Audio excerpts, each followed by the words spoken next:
Hello friends, welcome to Oracle 21C New Feature Video Series. In this video, we are going to learn about the new function called CHECKSUM function introduced as part of 21C database.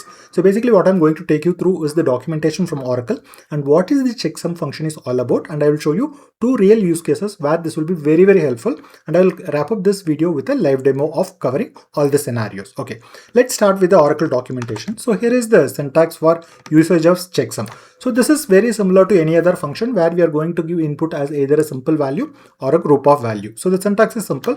So we just need to start with a CHECKSUM followed by a bracket, and optionally we can say either a distinct or all keyword followed by the expression. So the expression is nothing but it can be a column or a constant variable or a bind variable or an expression involving any of these things. So basically we can give input as any data type variable, value or a column except the ADT, that is abstract data type or the user defined data type, and JSON data type. Except these two, anything can be given, and optionally we can use the window function also. Basically this says that the function can be used as a single row function or a multi-row or a group function, or it can be used as a window or analytical function also. Okay, now let me take you through what is the CHECKSUM function is all about. Basically, the CHECKSUM function will just compute a numerical number for the given input value. The input value can be a single value, a literal value, or a scalar value, or a group of value, or a row of values, right? Anything. Okay. So basically, here is an example. So I'm just computing a checksum for a string literal and a numerical literal. It just returns a number. Basically, this is a deterministic function. That means for whatever the input value you are giving, the output will always be the same. Okay. Let me tell you one more thing. This value will change. Suppose if the underlying data changes, the checksum value will change. That is why it helps us to identify if there is any changes in the data also. Okay, I will cover all these things in a demo, but I just want to quickly tell you. Okay, one more important thing is if you are passing a row of input, for example, for a group function, we will be passing more than one value as an input. In that case, the row order doesn't matter, only the list of values matters. Okay, for example, here is a usage of checksum as an aggregate function, very similar to the way we calculate the total salary. We are computing the checksum of the salary or the checksum of department. Okay, and it can be used with the checksum function can be used with the distinct keyword or a unique keyword or all keyword, and of course it can be used as a group function or a window function or analytical function. So here is a usage like how we will use this check function as part of the group function. Very similar to computing the department wise total salary. Now we are computing the department wise total salaries checksum. Okay, so that is what. Now let me take you through two use cases where this will be very helpful. Let's start with the first use case. Detect data changes. That is, suppose if you have a table and after some point you want to check whether any data has been changed or not. So basically what we can do is we can compute the checksum of the previous table and store it in somewhere as a baseline data. Okay, after some time you can recompute the checksum of all the columns and you can compare against your baseline checksum value. By that way, it is very easy to check whether the data has been changed or not. Second use case is whenever there is a data is exported or imported, or we are moving the data as part of migration process or doing a data replication, or as part of ETL process, we are copying the data from one place to another place. In that case, to ensure that the data has been successfully copied without deleting any information, what we can do is we can compute the checksum of the source value and compare against the target value. If both the values are same, we can ensure that there is no data loss during this process of migration or backup restore or replication or as part of ETL process. So that is how this checksum will be very helpful. Now let me take you through the demonstration of the checksum function covering all these use cases. Okay, let's start with the demo for checksum function. So in the first example, I'm just computing the checksum for a very string literal value. It is just computing a checksum and returning. Very similar to this, we can pass a string literal like welcome, or we can pass a date. As I told, this is a deterministic function. If the input is same, the output also will be same. However, in case of sysdate, as the date keep changing for every fraction of a second, we cannot expect the same value to be written. For example, if you keep executing this function again and again, for every change in the date, obviously we'll get a different checksum value. Okay, so that we need to keep it in mind. Okay, now let me show you another example.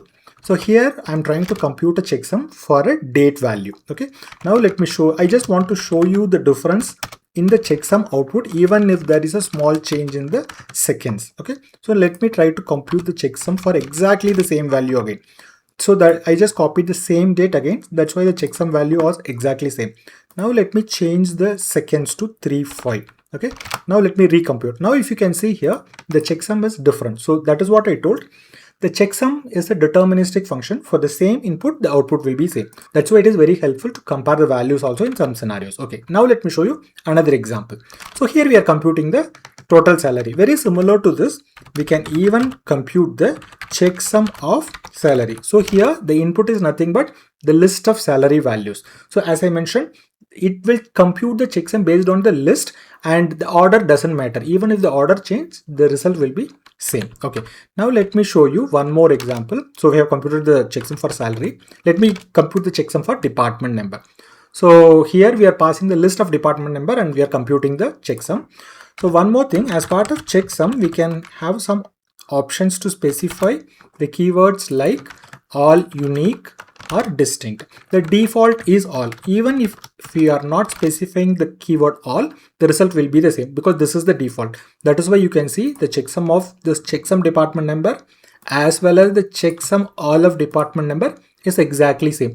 Suppose if you want to compute the checksum of the unique value, then you can see checksum of unique department number. You can use either unique or distinct because both will give the same answer.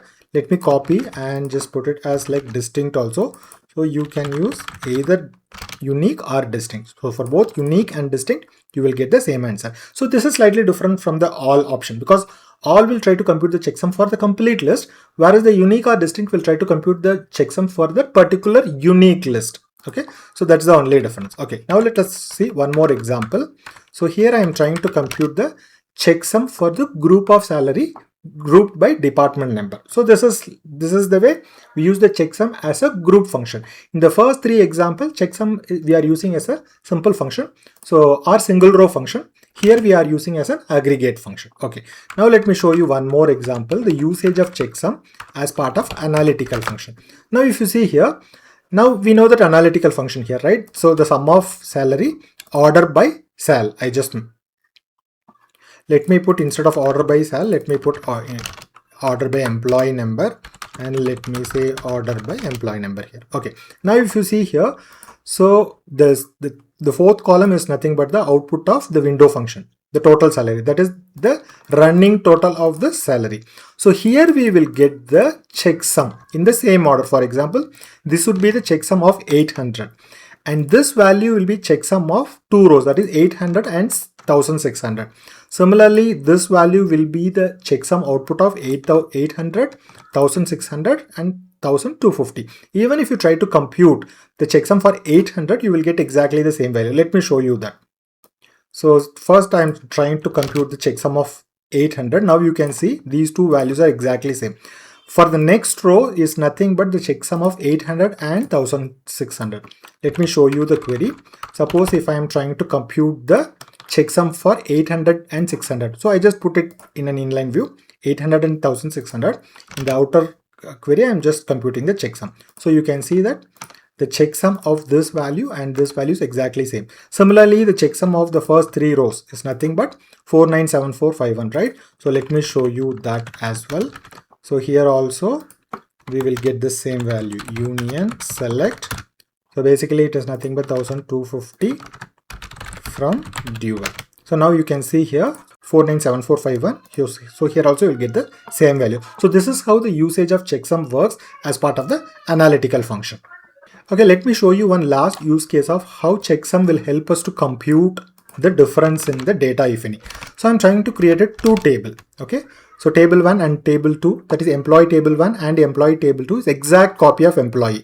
Suppose I want to compare if there is any difference between the rows between these two tables. Generally we will use something like this, select star from employee minus employee table 2, or we will do select star from employee tab 2 minus tab 1. Suppose if there is any result between these two queries, we will know that there is some changes or some difference between any of the record. Of course, there are many other ways to compute the differences, but one more option is to use the checksum. Now let me show you. So now what I'm going to do, I'm just computing the checksum of all the concatenated column values for table 1. Similarly, I'm computing the concatenated values. Basically, I'm constructing an expression by combining all the column values of each table, and then I'm computing the checksum. Now if you can see here, the checksum of both these tables are exactly same. So suppose if I just go and update any one value, let me update the salary of the first row in employee 2 by incrementing by 100. One row is updated, right? Now let me recompute the checksum again, right? Now if you see, the checksum value has actually changed. So this is how we will make sure that the data across the table or the data between the backup and the main table are exactly same. Basically, the checksum will help us to ensure or to identify if there is any changes due to DML operation, or to check whether there is any data loss during our backup restore or migration or ETL process. Okay, I hope you would have learned something new. If you would have learned something new, please like this video, subscribe and stay tuned for new feature video, interview question, SQL practical question and concept videos. And if you want any questions to be answered, you can post it in the comment section or you can drop to this mail ID. And thanks a lot for watching this video.